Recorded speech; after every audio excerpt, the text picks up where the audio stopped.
মোবাইলের স্ক্রিনে যে কুলাঙ্গার ও কালপিটের ছবিটি দেখতে পাচ্ছেন, এনার বাড়ি উত্তর 24 পরগনা জেলার সন্দেশখালী থানা এলাকার জেলিয়াখালী গ্রাম পঞ্চায়েতের বাসিন্দা কুলাঙ্গার কালপিট স্বপন মণ্ডল এনার নাম। সে একটা পোস্ট করেছে, মোল্লা হটাও দেশ বাঁচাও, মুসলিম কোনো ধর্ম নয়। কুলাঙ্গারের পায়ের নিচে আছে মুসলমানদের পবিত্র ধর্মগ্রন্থ আল কোরআন এবং তাতে জুতো পায়ে দিয়ে দাঁড়িয়ে ঘরোয়াভাবে এমন ঘৃণ্য পোস্ট করার কারণে গোটা মুসলিম সমাজের অন্তরে রক্তক্ষরণ হয়েছে। আজকে আগুন এবং পেট্রোল কাছাকাছি রাখলে যেমন নিরাপদ নয়, যে কোনো সময় আগুন লাগতে পারে, তেমনি আজকে গোটা সন্দেশখালীর মানুষ এমন পরিস্থিতির মুখে।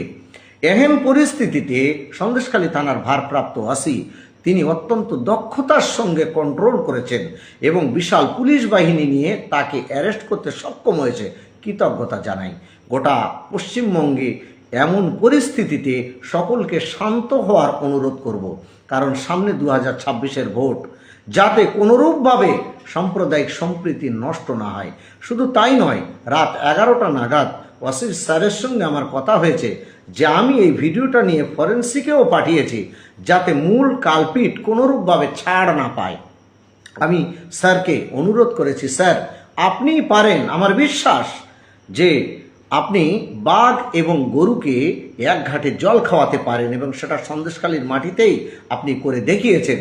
তিনি কথা দিয়েছেন, ফারুক সাহেব আমি অত্যন্ত দক্ষতার সঙ্গে এমন কালপিটদের উপযুক্ত শাস্তি দেব, যাতে আর কোনো কুলাঙ্গার এই বাংলার মাটিতে জন্ম না হয়, তার জন্য চেষ্টা করছি। তো সকলকে অনুরোধ করব, আপনারা আইন হাতে তুলে নেবেন না। এদেশ সেকুলার, এদেশ কারো বাপের নয় যেটা হিন্দু রাষ্ট্র হয়ে যাবে, না মুসলিম রাষ্ট্র হয়ে যাবে। এই সেকুলার দেশে অন্যের ধর্মকে শ্রদ্ধা করতে শিখুন, তাহলে আপনার ধর্মকে সে শ্রদ্ধা করবে। কিছু কুলাঙ্গারের জন্ম মাঝে মাঝে হয়, তাই বলে এই নয় যে সবাই কুলাঙ্গার।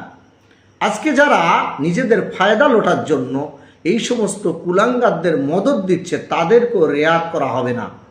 অত্যন্ত দক্ষতার সঙ্গে ওসি সাহেব তিনি যেমন কন্ট্রোল করেছেন, তাই সকল স্তরের মানুষকে বলবো, বিশেষ করে মুসলিম সমাজের প্রতি, আপনারা অযথা গুজবে কান দেবেন না, অযথা বাজার গরম করবেন না।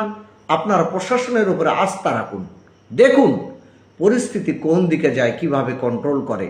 কারণ আর যাতে কোনো মায়ের কোল খালি না হয় এই পোস্টটাকে কেন্দ্র করে, তার জন্য আপনাকে এবং আমাকে সকলকে ভূমিকা নিতে হবে। আমরা সম্প্রীতির মানুষ, এই বাংলায় হিন্দু মুসলমান একসঙ্গে থাকি।